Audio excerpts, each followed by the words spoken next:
We are committing to going through the Bible this year, 2019. We're in Genesis right now, and we're committing to working our way through. Obviously, with only 52 possible weeks in a calendar year, there's no way that we're going to cover every verse in this series that's going to go from now until December. There's no way that we're going to be able to cover every verse, but the idea is that we will cover some major sections and work our way through, hopefully to continue giving some teaching and to give some insight and also to lead toward application, because again, we don't just want to be hearers of the word, but we want to be doers of the word of God.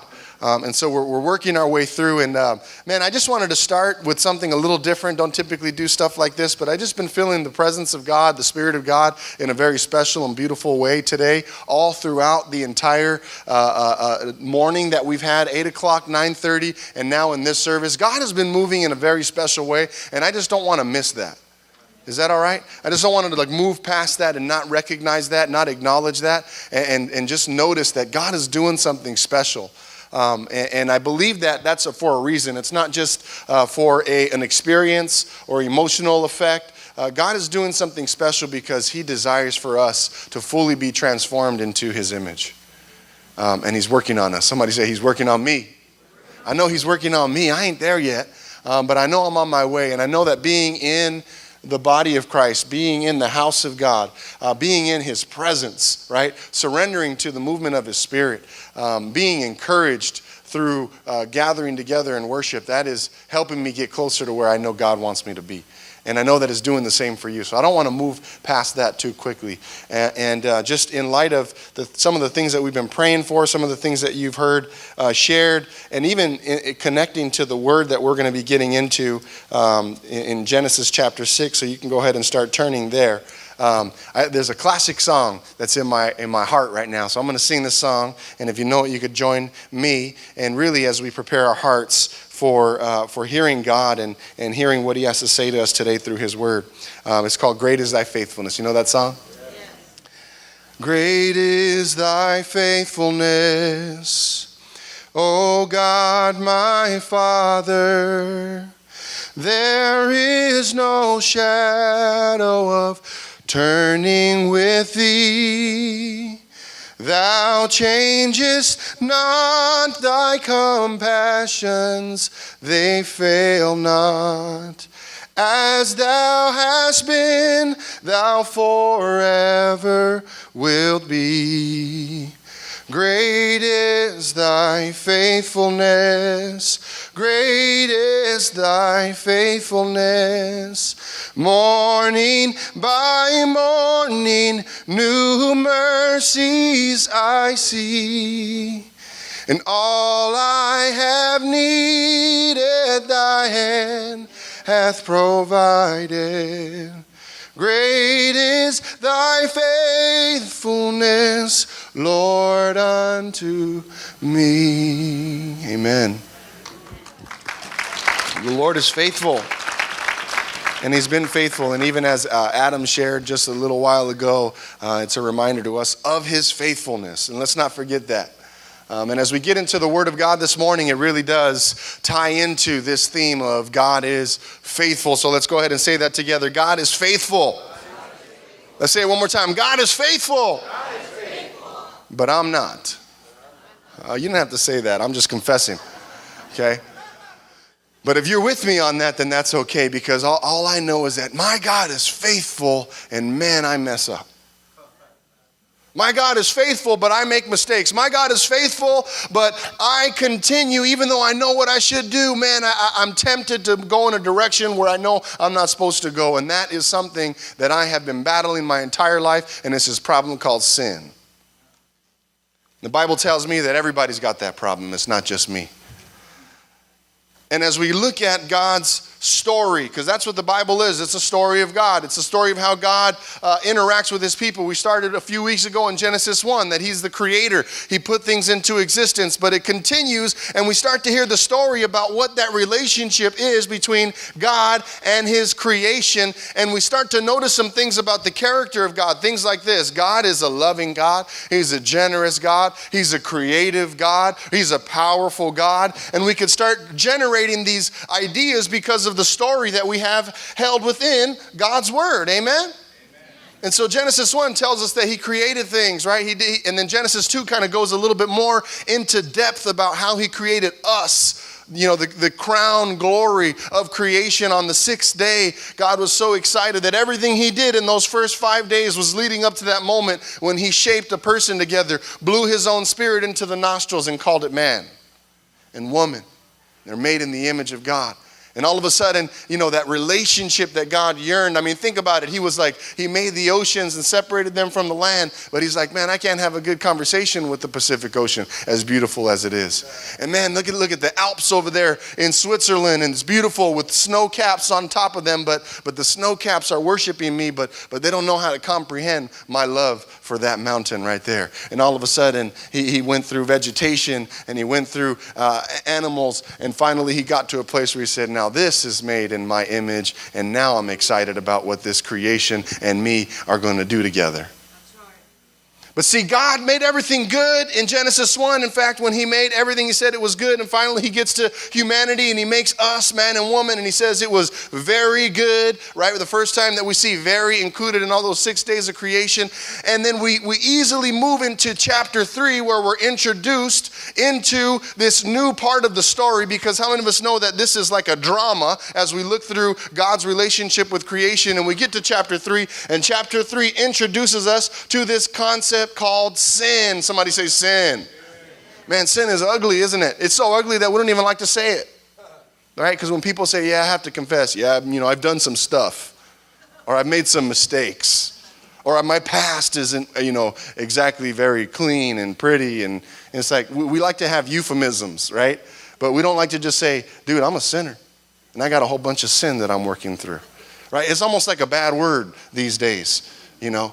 But the bottom line is we have to deal with it directly in order for us to understand what God wants to do in us through recognizing that we struggle with this thing called sin. Right, chapter 3, as we all know, we studied that last week, is the story of Adam and Eve in the garden. And God, man, it was just this beautiful existence, wonderful relationship. It even said that God and Adam were walking in the garden in the cool of the day. You could just imagine like a really good conversation with one of your best friends in some downtime that you have, where you could just hang and chill and ask questions and laugh and talk and think and just imagine that. And that's the relationship that God and Adam had prior to sin entering the world. But then all of a sudden, just like our human nature, rather than being satisfied and fulfilled with all that God created for us and created for us to be and for us to do, what do we want? We want to disobey and do our own thing. Right? Even though God knows exactly what we need, and we say that we trust that we know that he knows exactly what we need, instead we abandon that trust and we go out and try to get something that God didn't intend for us and get ourselves into a whole bunch of trouble. Right? Adam and Eve started it, but it didn't end with them. And it continued. And then that sin led to shame and guilt and separation. And you know, when you've had a good relationship with somebody for a really long time, and then something is off, and then you never really deal with it, and then you're together, and it just feels awkward. Adam and God were awkward after that, right? And so we see this continuing to build up, you know, and we see that God was like, had all these great hopes and expectations. And I want to say theologically here, as we study the book of Genesis, that God isn't some like a distant, objective, transcendent figure, like a clockmaker that just put the world into existence, you know, dropped it and said, all right, see you later, have fun. He is intimately involved in his creation, and even though he said, let there be, and he spoke life into existence, he continues to be involved and wants to be involved intimately with this creation. Didn't just back off and say, okay, cool, I did my part. Now you guys have fun, or you do your own thing. No, God has expectations, desires, and hopes for his creation. And so we see this theme, and it kind of reminds me of this, you know, as I think about it, you know, because being a parent, in my opinion, has taught me a lot about understanding who God is. Okay, I'm not trying to say like it's taught me everything, but I can kind of like relate with God a little bit more now that I'm a parent, because he's my heavenly Father, right? And it teaches me a lot about his character, and it teaches me a lot about what kind of parent I want to be. And one of the things in my own parenting journey that I'm trying to get better at is I'm trying to not yell at my kids as much. Okay? Notice that I didn't say I'm trying to stop yelling at my kids. Some of you are good at it, man. I watch the way you parent, and I'm like, man, you are so patient and gentle and loving. I'm like, man, I got mad respect, and your kids are still good. I'm like, how do you do that? You know, because usually it's like the parents are chill and their kids do whatever they want, or the parents are like crazy and yelling, and then the kids like, never mind, I'm not going to get into that. So I'm like, man, Lord, help me, because I want to be a better dad, and I don't want to be yelling at my kids all the time, right? So I have this app, you know, speaking of apps, on a podcast that I listen to, and there's this one that's called Mindful Parenting, okay? I'm not trying to put a plug for it. It's okay. It's pretty good. I like it. If you want to look at it, go for it, especially if you have a tendency to yell a lot. So it's called Mindful Parenting. So it's like, you know, it's teaching you all these techniques about like, okay, try to understand the emotions that they're experiencing. And before you react, you know, it has all these different things. And like the intro music that comes on, it's like, you know, a little, you know, dribbling brook in the backdrop. And it's all like calming and everything. And the lady that comes on is, hello. Thank you for subscribing to Mindful Parenting. Today we're going to talk about practices that you can do to decompress as a parent before you unload your stuff on your kid. No, I'm just kidding. But like stuff like that, you know, the essence of it. And so I'm like, man, I'm all inspired, you know, like I'm driving and I'm listening to this thing and I'm like, you know, visualizing myself as a dad, like, yeah, I'm going to do that, man. I'm going to go home and I'm going to be like gentle. I'm going to go and be like loving and, you know, thoughtful and kind, and I'm ready. I even park my car and like do some breathing exercises, you know, on the street. All right, I'm getting ready to go in right now. You know, start decluttering, you know, my mental space. Just get ready to walk into the house to bring good energy, you know. And I'm like, okay, here we go. Lord, help me out here.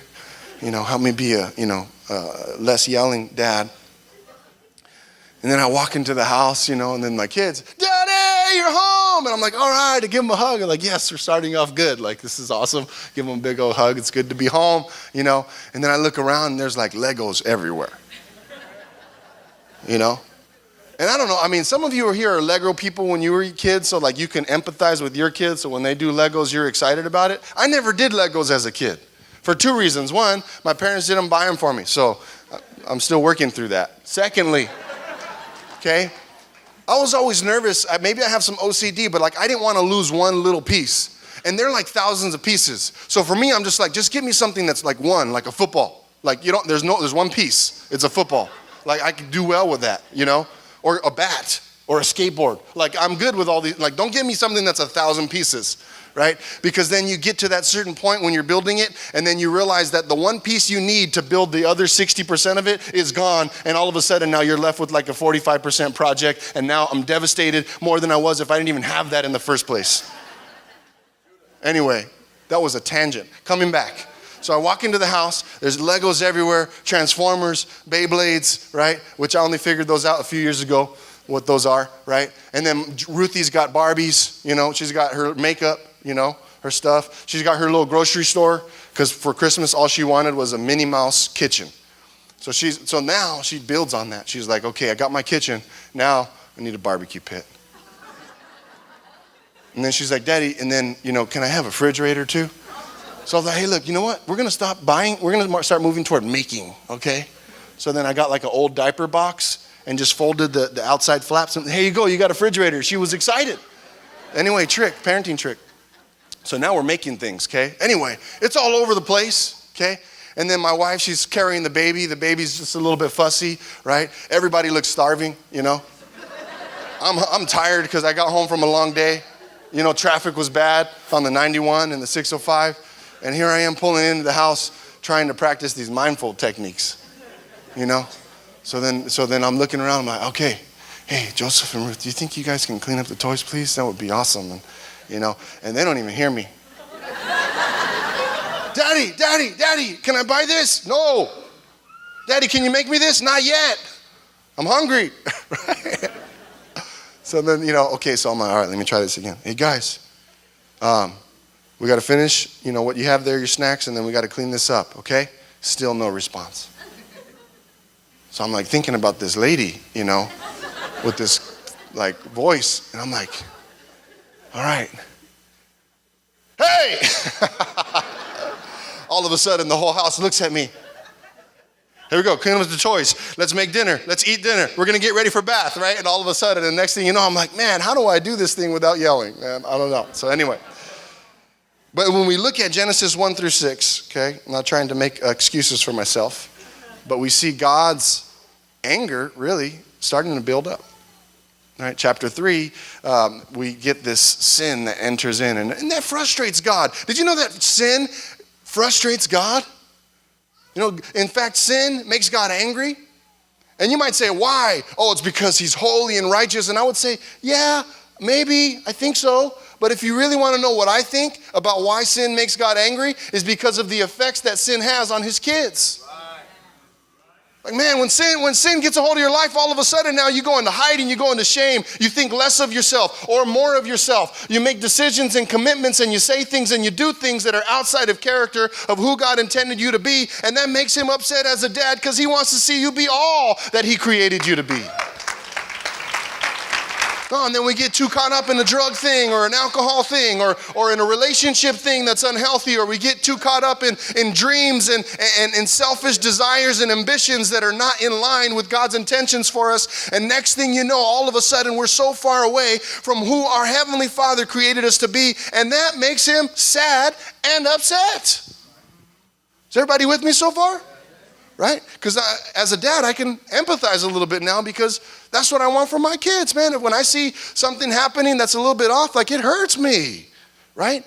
And then sometimes as men, we don't know how to show sadness, so then we just turn into anger, right? When in reality, we're sad, we're hurt, right?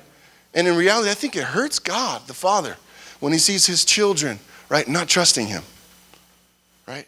It's kind of saying like, okay, yeah, Dad, yeah, I heard you, but I'm going to do my own thing. That hurts the Heavenly Father. Is everybody with me so far?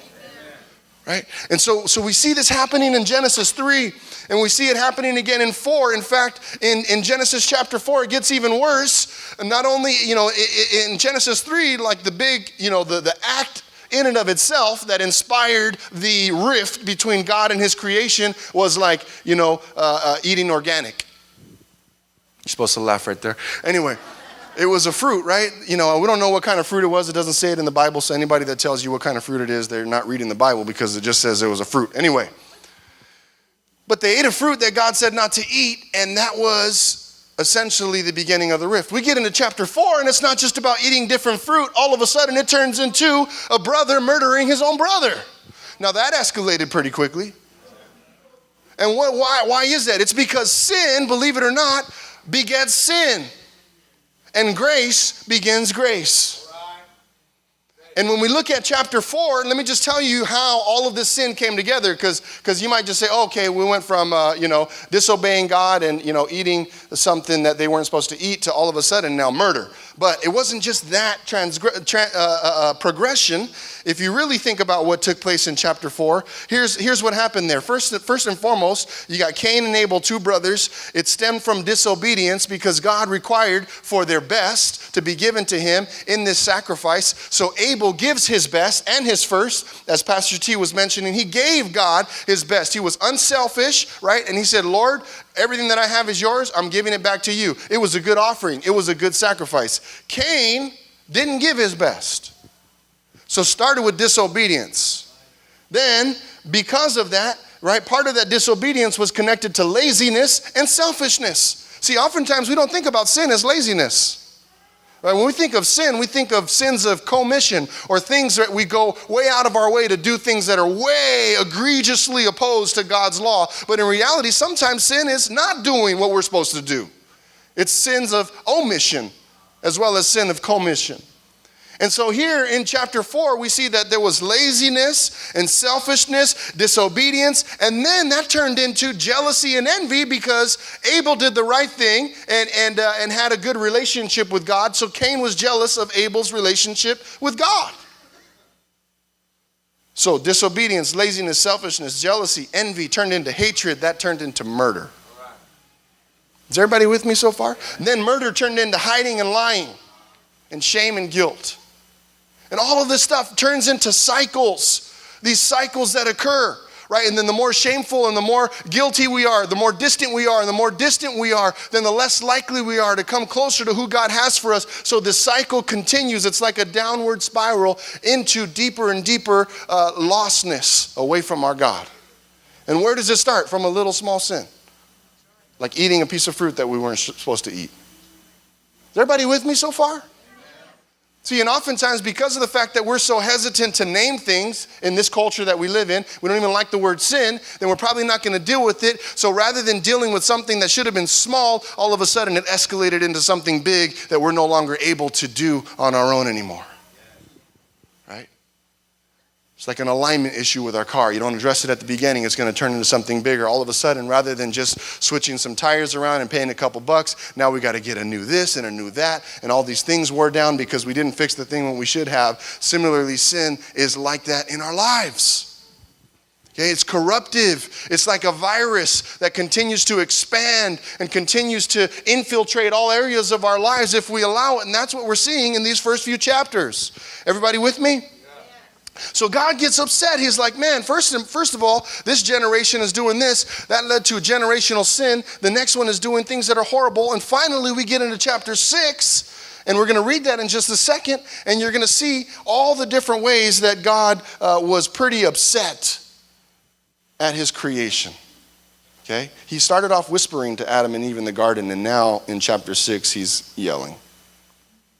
Verse 9, Noah was a righteous man, blameless among the people of his time. He walked faithfully with God. Now the earth was corrupt, and this is verse 11, in God's sight and was full of violence. God saw how corrupt the earth had become, for all the people on earth had corrupted their ways. So God said to Noah, I'm going to put an end to all the people, for the earth is filled with violence because of them.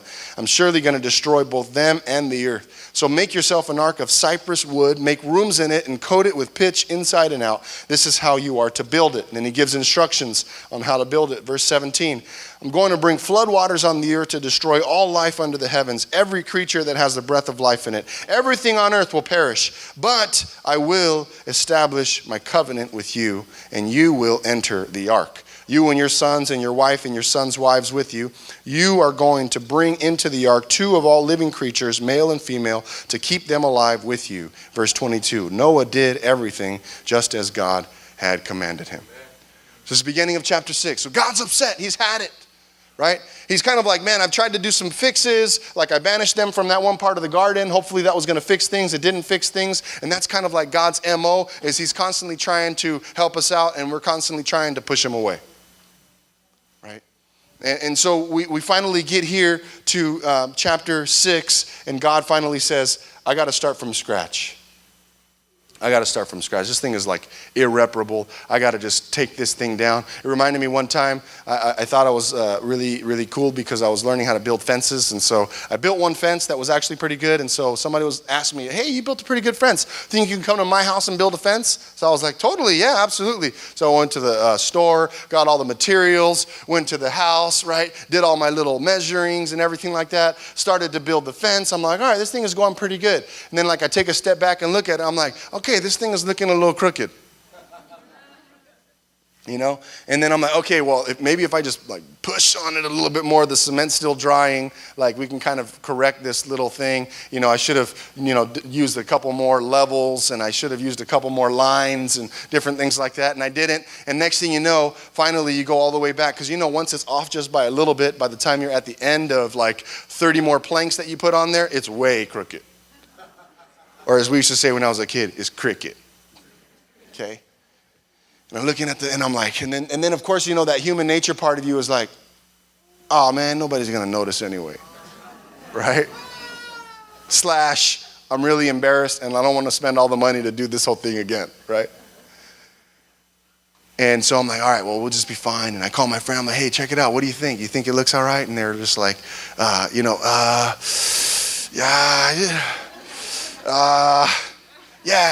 it's cool. And then the neighborhood watch person who took their job very seriously came by, knocked on the door, and was like, hey, that new fence you built? It's crooked. I'm going to call the city on you. Oh, Oh, man. So finally somebody who knows a lot more than me about doing this kind of stuff showed up and was like, hey, man, you know you got a crooked fence back there? Yeah. Yep. He's like, oh, let's fix it. I was like, awesome.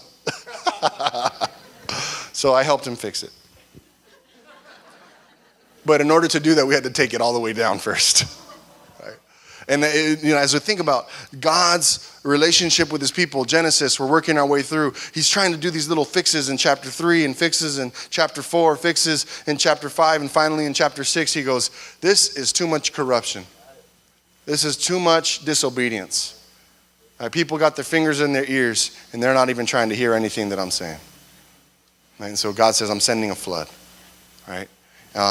And there's all kinds of different hard things to deal with as we think about that. But here's a few things that come with that. Number one, even though God is sending a flood, even in the midst of his wrath, even in the midst of his anger, he still says, I'm going to give them some hope. Noah, I'm saving you and your whole family.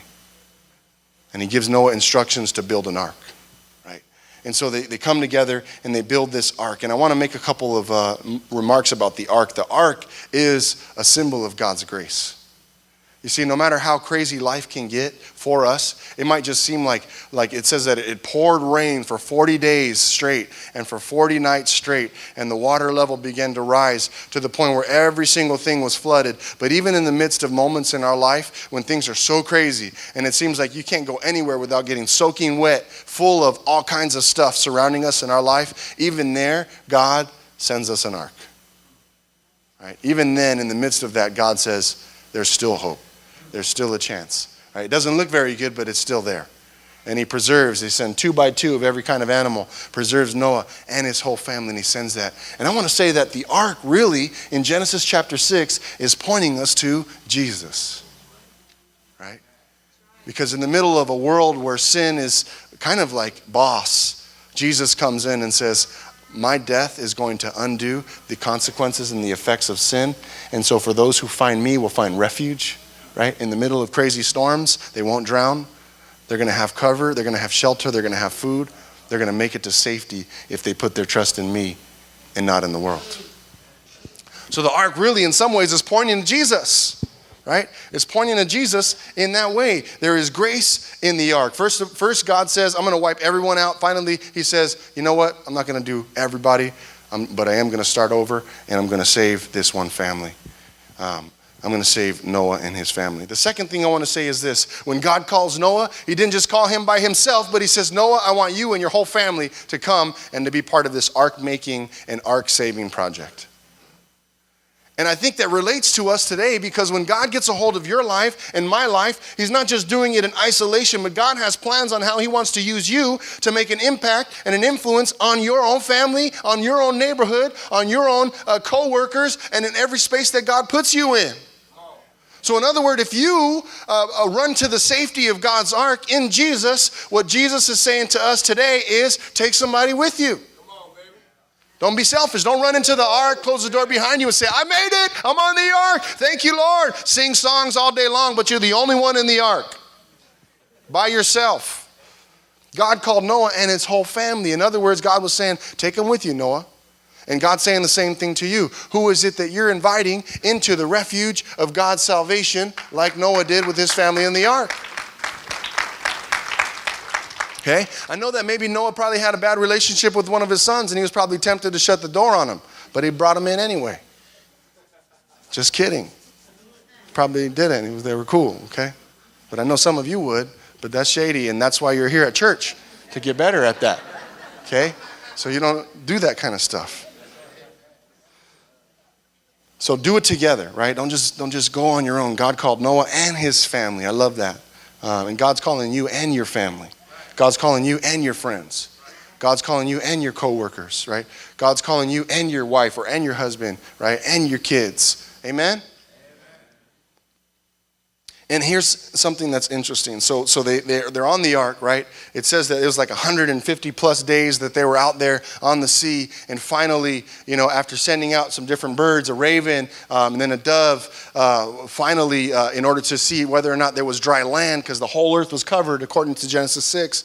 Finally, a bird comes back with an olive branch, right? Which olive branches often symbolize peace. And in some ways, that represents God showing peace to humanity after he had demonstrated his wrath. How many of us know that God has to address sin in order for that to be dealt with? Why? Because he loves us, right? Because he loves us enough to not let us be the same, right? Aren't we glad for that? It might be kind of hard, but he loves us enough to not want us to be the same. It reminded me of a hard conversation I had to have one time at work. I had somebody that was working with me, and I was her boss, and she was treating everybody very poorly, had a bad attitude toward people. Anybody that walked in the door wouldn't give them the right kind of welcome. Anybody else that worked in the office had very bad relationships and was bringing a lot of personal things into the office and making that environment very toxic. And guess what? I'm in charge of that office, so I'm in charge of the culture, and I'm in charge of how people feel when they walk in. That was bothering me, and I had to pray about it. God, what do you want me to do here? Because if I don't say anything, then I won't necessarily have this really hard conversation where I'm going to have to point out some character flaws, and that might seem like the nice thing is to just let people be. And oftentimes in our culture, we kind of think that's the case, that you show love and you're nice when you don't say nothing. But if I were walking toward a 20-foot ditch and you didn't say nothing to me, then you would hate me. I don't know. Did everybody with me so far? If I'm walking toward a 20-foot ditch and I can't tell I'm going there and you know that there's one and I'm 10 feet away from it, if you love me, what would you say? Hey, stop! But these days we say, hey, don't tell me what to do. Shoot. Boom.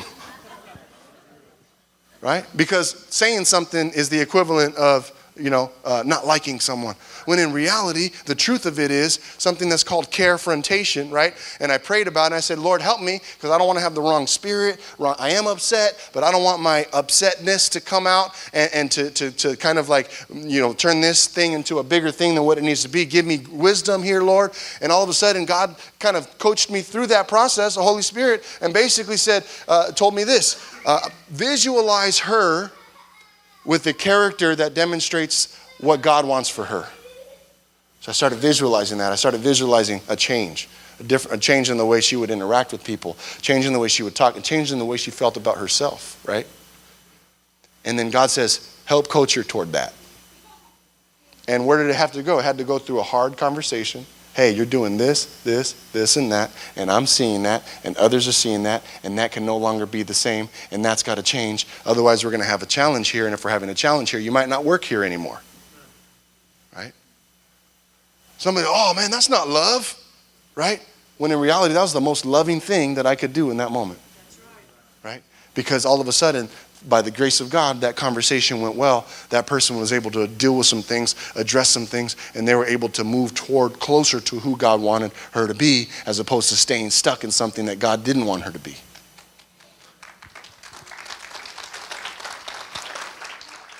So God's love for us isn't always gentle and soft and smiles. Sometimes when God loves us, it hurts. Sometimes when God loves us, it's challenging. Right? Sometimes when God loves us, it forces us to take a hard look at stuff that we don't want to look at.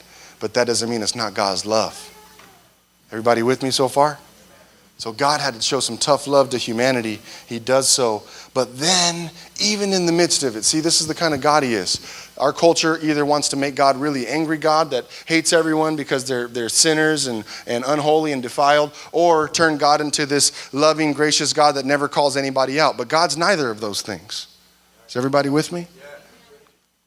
In fact, he's both of those things. Okay? In Genesis chapter 9, tells us a little bit of the kind of character that our God has.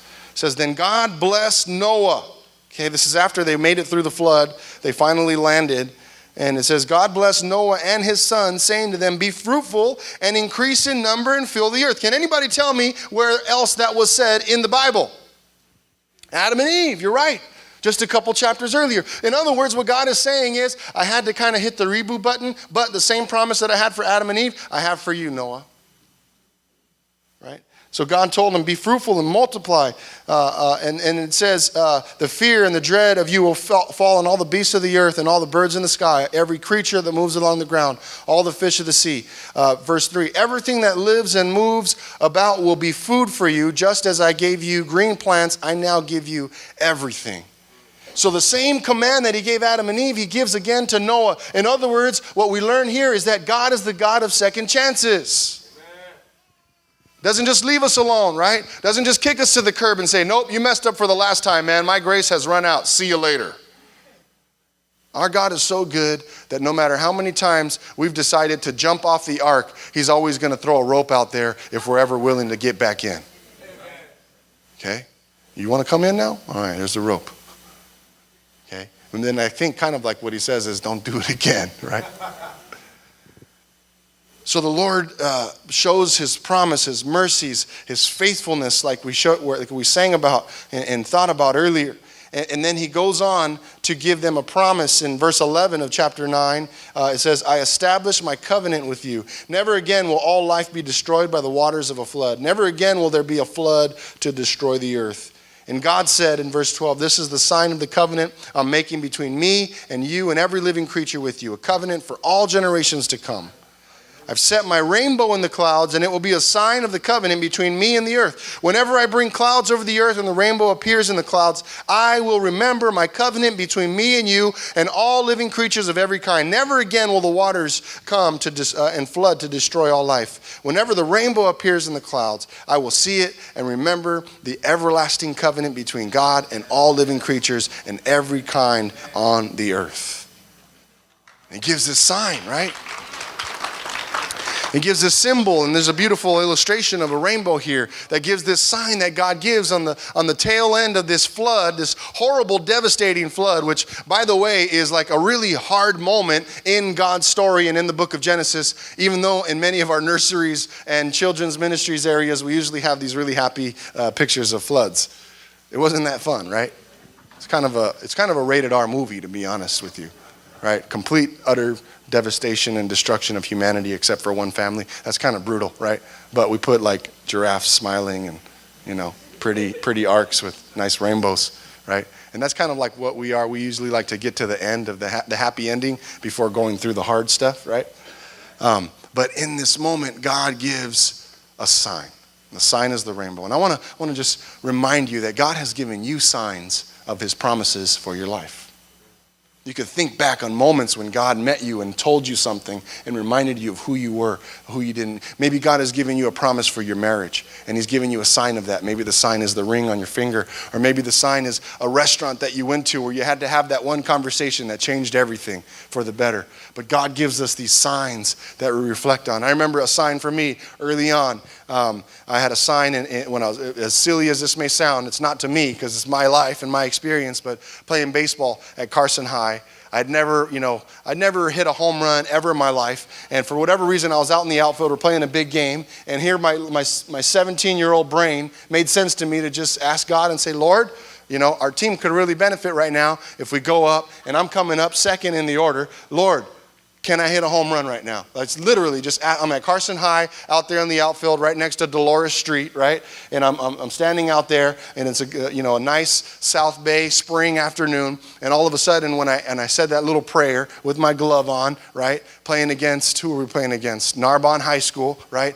All of a sudden I got this big chill that went from my feet all the way up to the top of my head, through my arms, through my hands, right? And a wind that came over me, And I was just like, oh my gosh, I'm about to hit a home run right now. Right? Not kidding. Went into the dugout, right? Here we go. It's the sixth inning. I go up. The first guy gets on base, so we're down by 1 run. And my coach gives me the bunt sign, right? And a bunt, if you don't know baseball, is like, it's not a swing. It's like, you put your bat out there, you drop the ball in front, you sacrifice yourself so that you can move somebody over, right? So no offense to bunting, because I was a pretty good bunter, and I was pretty used to that, and I was confident that I could do that, but I just called timeout, and I go over to coach, and I say, hey, coach, I don't really know how to say it, but I'm going to hit a home run right now. And coach goes, what? I was like, dude, and my coach is a believer. I said, I'm not kidding, coach. I was praying in the outfield and the Lord told me I'm hitting a home run right now. He was like, I'm not going to get in the way of what God's going to do. Scratch the bunt, right? He wiped off the bunt sign, you know. You know, and then he went like this, and that was our new sign for hit a home run. So I went up, and you know, sure enough, I knew exactly what pitch was going to come. I knew where it was going to be, right? And hit the ball out of the park for a 2-run home run, win the game, right? And that might seem like a goofy, silly story that doesn't matter, but for me, that was a reminder like, hey, God's with me. He listens to me, right? And like built my faith quite a bit. Like, man, Lord, there's so many things that you can do that I count you out all the time. But it was a sign to me. I look back on that day, and I'll never forget that day, because if I'm ever in a bind where I need something and I'm not sure whether or not it can happen, I just look up and say, Lord, remember that one time? And God's like, yep. I'm like, I need one of those again. I got you, right? I had you before, I'll get you again, right? Signs, and you have them in your life. Remember those. Right, when God talked to Noah and he gives this story to us, he says, remember that rainbow, because every time you see it, it reminds you that I saved you. Every time you see that rainbow, it reminds you that no matter how crazy the storm and no matter how crazy the rain may be, I got you. There's an ark for you. His name is Jesus, right? Not too far away, okay?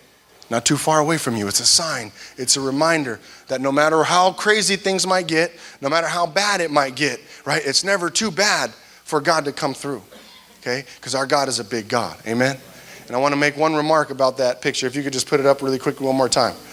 This is something that I read in a commentary. It's not my original thought, so I want to give credit where credit is due. But when you notice this, in fact, the Hebrew in Genesis that talks about the bow, the rainbow, it doesn't use the word rainbow. We have a word in English called rainbow, and we all know what that means. But the Hebrew in Genesis chapter 9 is not a rainbow. It means bow and arrow.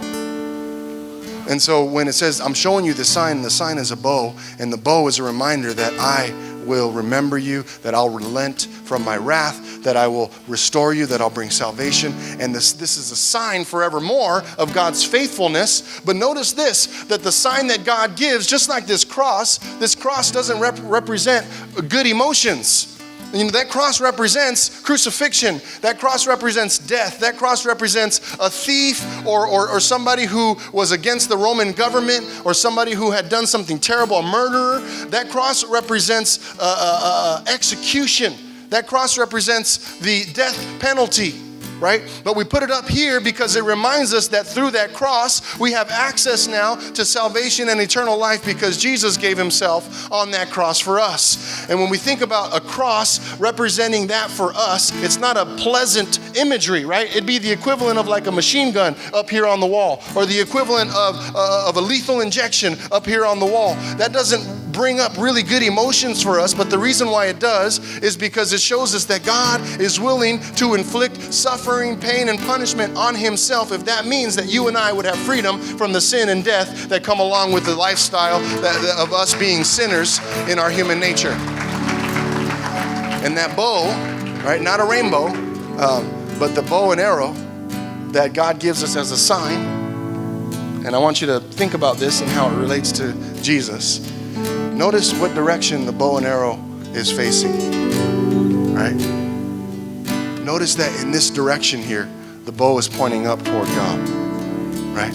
In other words, it's God's way of saying, I'm willing to do that so that you and I can have everlasting life. God's willing to send his own son for him to be crucified on a cross, right? To go through the agony of that, so that you and I don't have to live that life where we're stuck in that sin, but Jesus broke the cycle. That cycle that I talked about that started in chapter 3, in chapter 4, in chapter 5, and chapter 6. And all these signs are pointing us to the fact that Jesus is saying, the cycle is done here. I'm reversing the cycle. You are no longer enslaved to sin, but because of my sacrifice for you, you can now live in freedom. You can now live in healing. You can now live in salvation. You can now live renewed. You don't have to do the same things your mom did, or your dad did, or your grandpa did, or your grandma, or your uncle, or your auntie, or your brothers, or your sisters. That I'm breaking that cycle. I'm starting a new cycle that we don't have to give into that and think that we have no power over that, but we could recognize that with God's help and God's strength, with his wisdom, that no matter how crazy the flood may seem, that Jesus is always there coming to rescue us if we would simply reach out and pull that rope in and say, thank you, Lord, because I was going that way and there was no hope that way, but you pulled me toward you, and because of that, I now have hope in you.